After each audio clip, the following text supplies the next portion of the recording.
नमो भगवते वासुदेवाय। ओम नमो भगवते वासुदेवाय। नारायणं नमस्कृत्य नरं चैव नरोत्तमं देवीं सरस्वतीं व्यासं ततो जयमुदीरये। नष्टप्रायेषु अभद्रेषु नित्यं भागवत सेवया भगवती उत्तम श्लोके भक्तिर्भवति नैष्टिकी। So continuing with our discussion on Srimad Bhagavatam, second canto, second chapter, the Lord in the Heart, text number 8 onwards. So Shukdev Goswami is further speaking to Parikshit Maharaj. Kechit swadehantar hridayavakashe pradesh matram purusham vasantam chaturbhujam kanjanar kanj rathanga shankha Gadadharam Dharanya Smaranti. Others conceive of the personality of Godhead residing within the body in the region of the heart and measuring only 8 inches, with 4 hands carrying a lotus, a wheel of a chariot, a conch shell, and a club, respectively. So when he says others, means previously he was talking about all the gross materialists. Like previous verse says, who else but the gross materialist will neglect such transcendental thought and take to the non-permanent names only, seeing the mass of people fallen in the river of suffering as a consequence of accruing the results of their own work. So here, others means those who meditate on the Lord. So they see in their heart Paramatma. The all-pervading personality of Godhead resides as Paramatma in the heart of each and every living entity. The measurement of the localized personality of Godhead is estimated to expand from the ring finger to the end of the thumb, more or less 8 inches. Okay. But if you remember, in the case of when we were studying about Parikshit Maharaj, he saw Krishna in his heart, and Krishna in his heart appeared to be the upper part of the thumb. So maybe Paramatma is this size, ring finger to the end of the thumb, and Krishna, who he appeared in his heart, was the upper part of the thumb.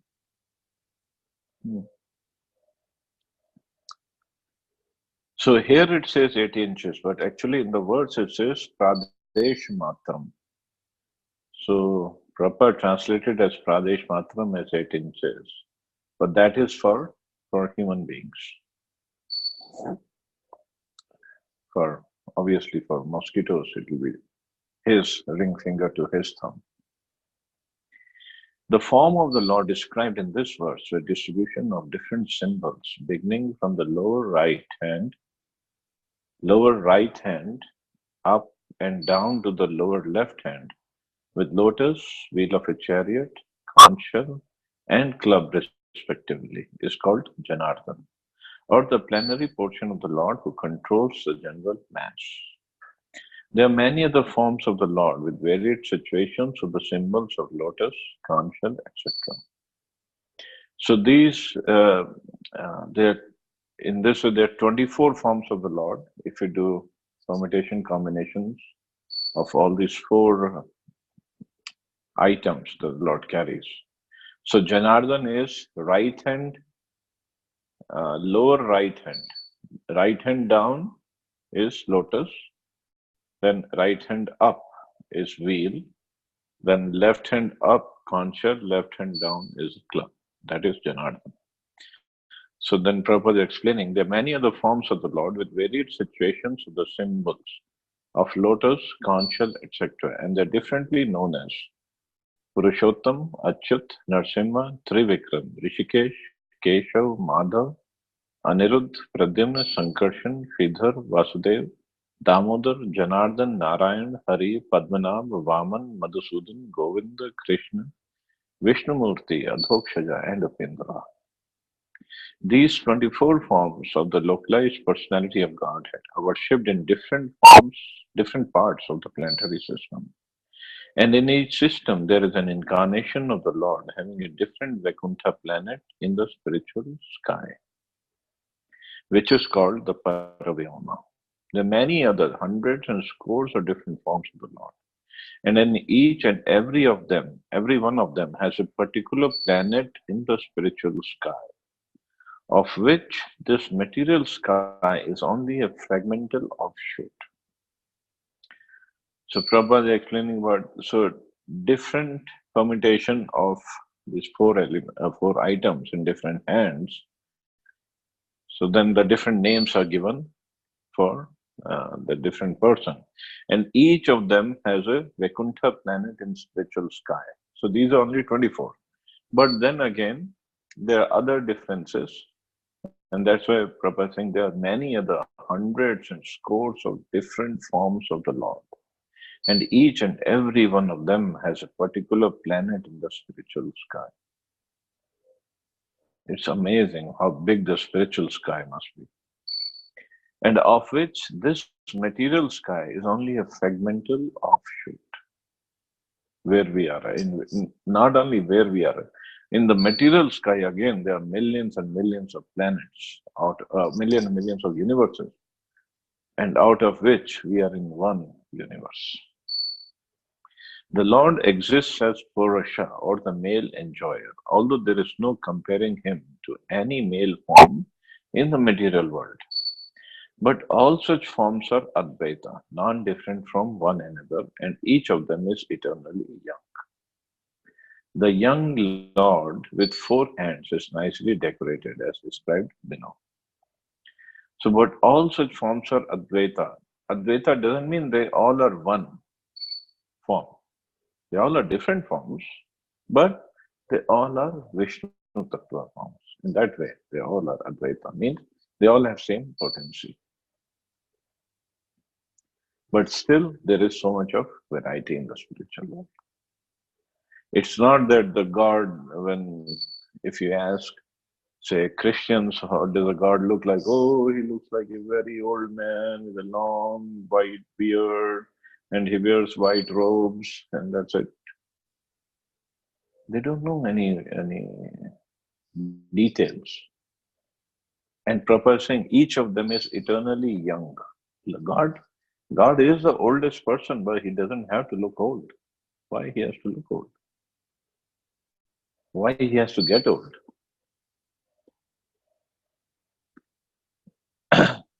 Or if we ask any other, besides the people following the Vaishnava Dharma, exactly Vaishnava Dharma, if you ask a description of God, everybody will have some conception, some notion, but not exactly as it is explained in the Vaishnava scriptures. So text 9. Prasanna-vaktram nalinayate kshanam kadamba kinjal kabishanga vasasam lasan maharatna hiranyamanga angadam suran maharatna kirita kundalam. Further it is described. His mouth expresses his happiness.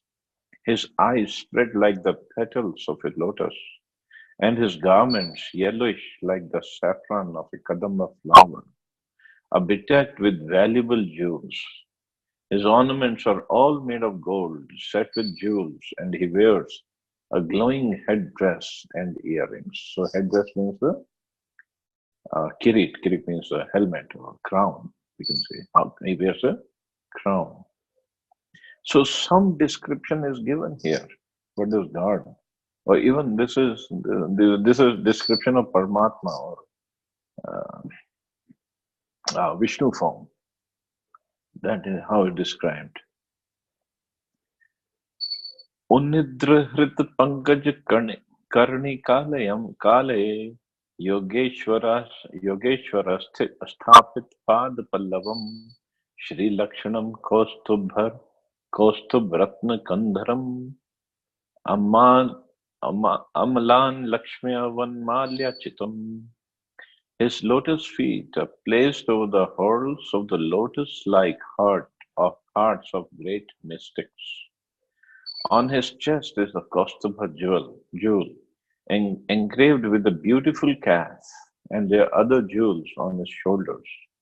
His complete torso is garlanded with fresh flowers.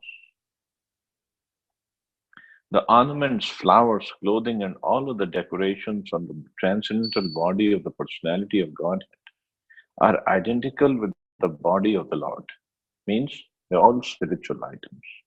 None of them are made of material ingredients. Otherwise, there would be no chance of their decorating the body of the Lord. As such, in the Paravyoma, spiritual varieties are also distinguished from the material variegativeness.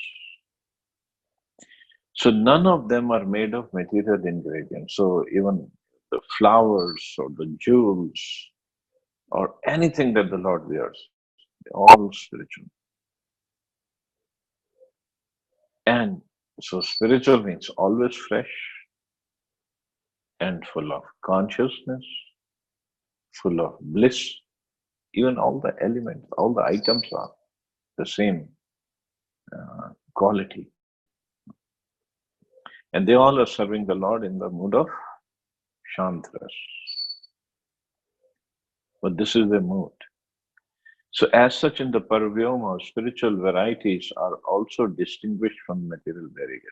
So there is so much of variety over there. Material world is only a fraction of the spiritual world. So we see so much of variety here. So why in the spiritual world there cannot be any variety? So spiritual world has much more variety than the material world. Text 11. Vibhushitam me klyang guli yakar mahadhaner nupur kankanadibhi snigdhamla kunchit neelakuntalar virochmananan hasapeshalam. He is well decorated with an ornament wreath about his waist and rings studded with valuable jewels on his fingers. His leglets, his bangles, his oiled hair, curling with the bluish tint, and his beautiful smiling face are all very pleasing. The Supreme Personality of Godhead is the most beautiful person amongst all others. And Srila Shukdev Goswami describes every part of his transcendental beauty, one after another, in order to teach the impersonalists that the personality of Godhead is not an imagination by the devotee for the facility of worship, but is the Supreme Person in fact and figure. The impersonal feature of the Absolute Truth is but his radiation, as the sun rays are but the radiations from the sun. So the way Shukdev Goswami is describing it, he's not just describing by memorizing these verses and then speaking. He's literally looking at the Lord and describing for us, because we have no other way to see the Lord. And see the beauty, the way he's describing. I mean, it's amazing. That's why Prabhupada writing, he's the most beautiful person amongst all others. And this is describing the Vishnu form right now. When it will come to the description of Krishna, then it will be even more amazing description. Because Krishna, the word Krishna means Sarva Akarshati iti Krishna. He attracts everybody, even Vishnu. He attracts even Vishnu. And not just by his beauty, because he is full of six opulences. So people are generally attracted to a person who has any one of those opulences, not even in full, even to certain great extent, people are attracted to that person. Now Krishna, who is full of six opulences, so how much attractive he could be. And Shukdev Goswami is describing every part of his body so So one idea is that if we have to concentrate on the Lord, then the form of the Lord must be so beautiful to attract a mind towards Him. And that's why in the temples also, when the deities are worshipped, they're decorated so beautifully. So when we go to the temple, we take a look at the deity and then we just remember him throughout the day. Not like temples where I mean if you go to most of the temples, Hindu temples, they hardly change the clothes or the garlands of the deities. I mean, the garland is made of plastic flowers. They change maybe once in a month or 2 months or 6 months. Clothes they change maybe only some on Yom Janmashtami, once in a year. And dirty, it's all dirty and oily and sticky everywhere. And then they're thrown prasadam everywhere. Rats are running around. That's not how the temple should be. It should be more clean than our own house because that's the house of the Lord. Even they have the deities. I won't call them deities actually. Deities means the full service is going on. So they just have the murtis. Murtis of Lakshmi ji they show, and Lakshmi ji they show she from her hand the gold coins are coming down. They show her like that.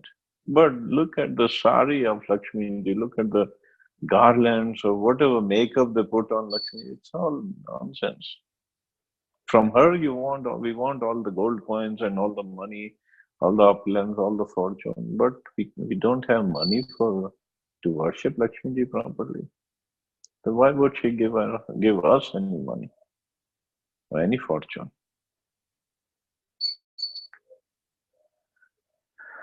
So this is where actually we don't have faith. That's a problem. We don't have faith that this is the Lord Himself who's standing. Because of Kali Yuga, because of wrong philosophies, wrong people we are associated with. But at the same time, we want, maybe out of fear we are worshipping, that if I don't worship, something bad will happen to me. So that's why, but we should, when we worship, we should learn to take care of the deities properly. It's a person. And look at the description of the Lord by Shukdev Goswami. And thanks to Srila Prabhupada, obviously in other acharyas have also established properly the form of deity worship. Like if you go to South India, Ramanujacharya has established, or Vishnu Swami has established. But Prabhupada established it throughout the world. And if you look at the deities at ISKCON temples, they are amazing. Amazing amount of service we do. Like I was talking about the Dallas temple, we had the Kirtan Mela for 4 days. And on 1st January, yesterday, we had the Pushpa Abhishek at noon. 25,000 flowers were offered. And devotees for 4 days, they were plucking out the petals from the flowers and filling up the boxes. So many petals they were offered to the Lord. And the Lord, Radha Kalachandji, they were tall deities and they were full up to the face, full of petals, rose petals. And obviously after the Lord, I mean, the rose petals were on us and we were playing with those. It was Pushpa Holi we were going through. But this is how we should worship the Lord.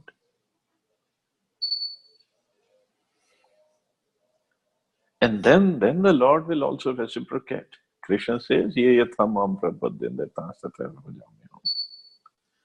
He clearly says, you surrender unto me, you deal with me, I'll deal with you accordingly.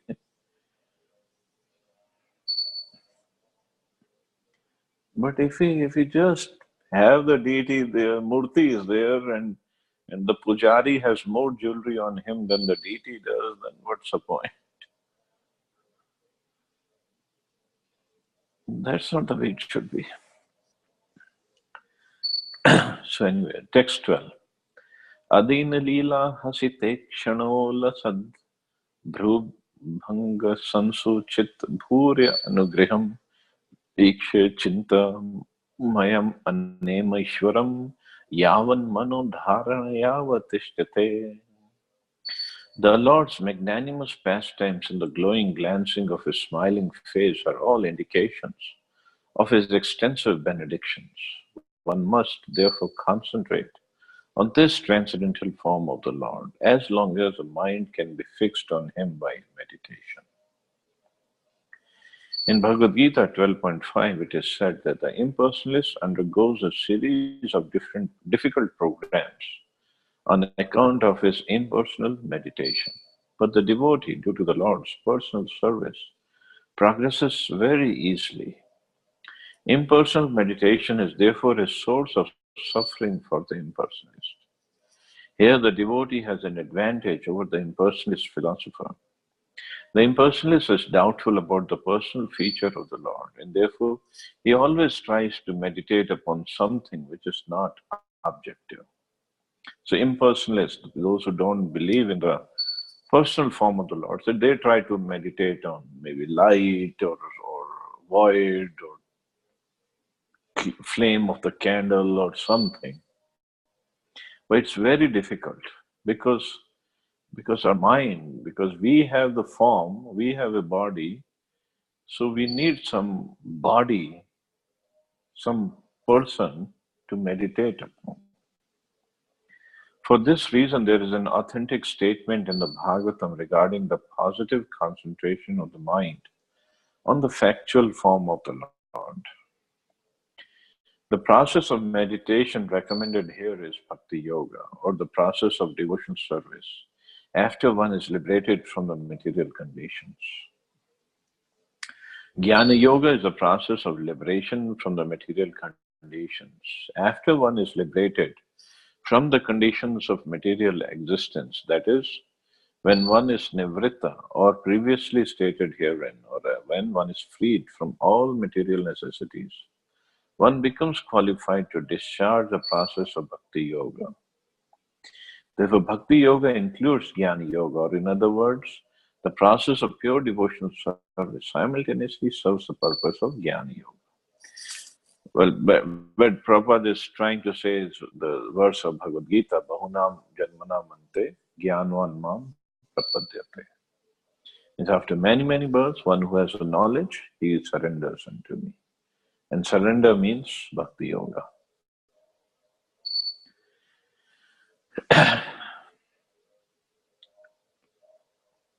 Liberation from material conditions is automatically achieved by the gradual development of pure devotional service.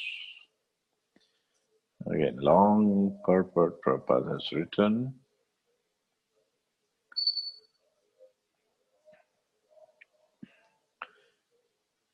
I'll go towards the end. Srila Vishwanath Chakravarti Thakur clearly defines the import of purification of a consciousness as cessation from sex intelligence.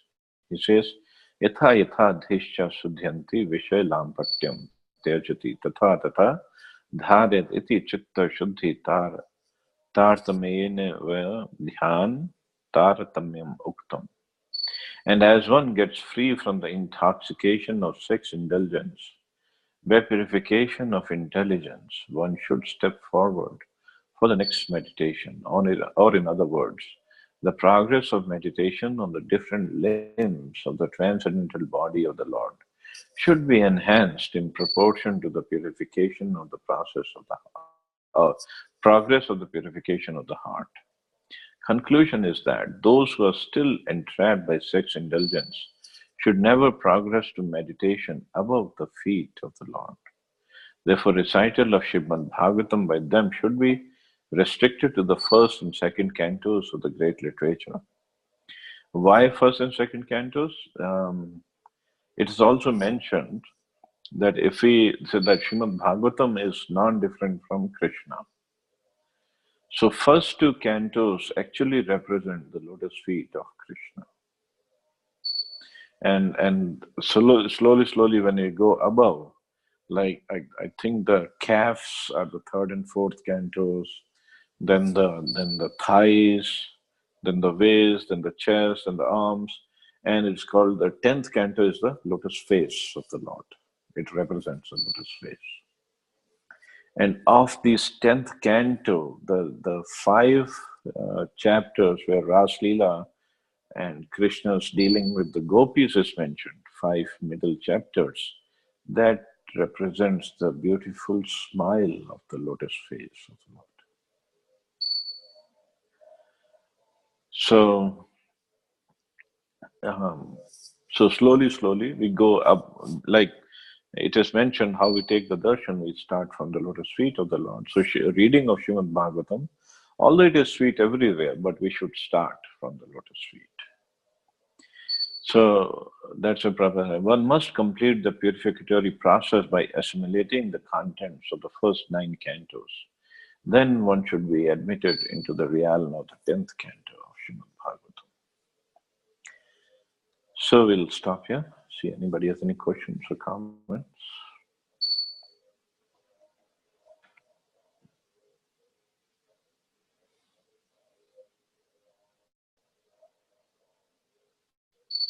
Hare Krishna, Prabhuji. Hare Krishna. I have a question.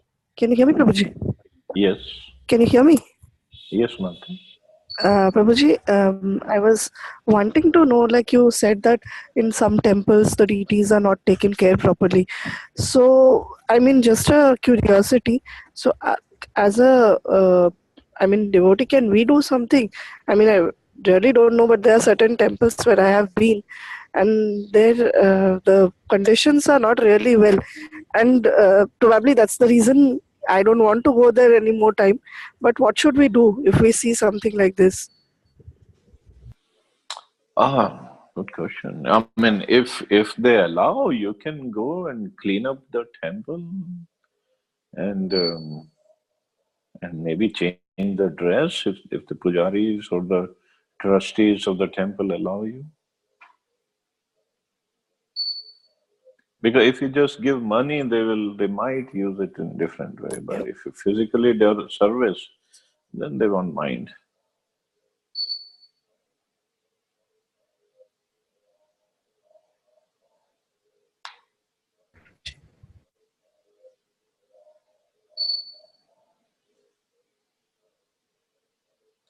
We lost you. Thank you Prabhu, Okay, thank you. to do that. Check if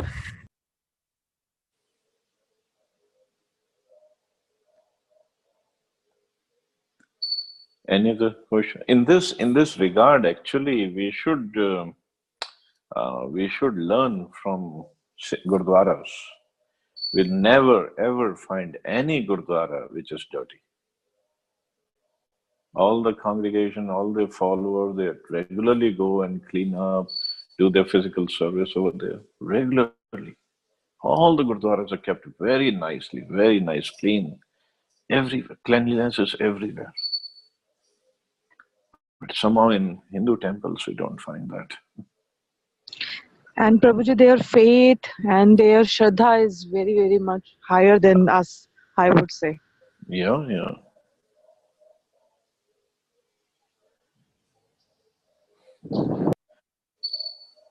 In fact, I mean, why gurdwaras only? I mean, I've never seen any church which is dirty, or even any mosque which is dirty. Only somehow we Hindus, we take it so lightly.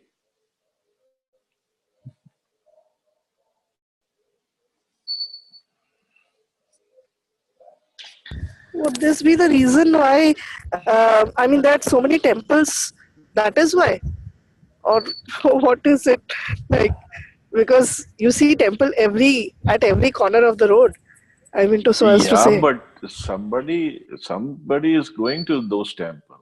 So at least they can take it up that I have to clean this temple.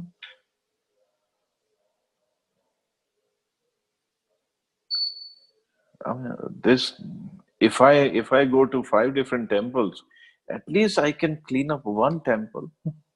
I can help.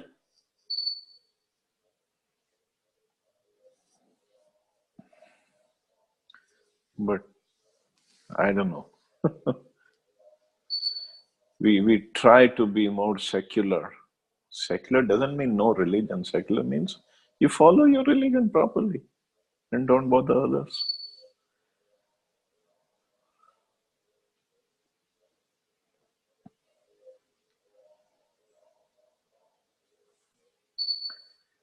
But yes, if you can, or any temple, good. If you can clean it up, it it'll be a very good thing to do. Even if it is a temple of Shivji or Hanumanji or any other temple.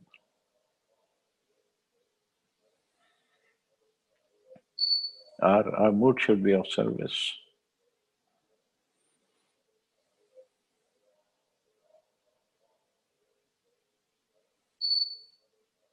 Yes, Prabhuji, rightly said.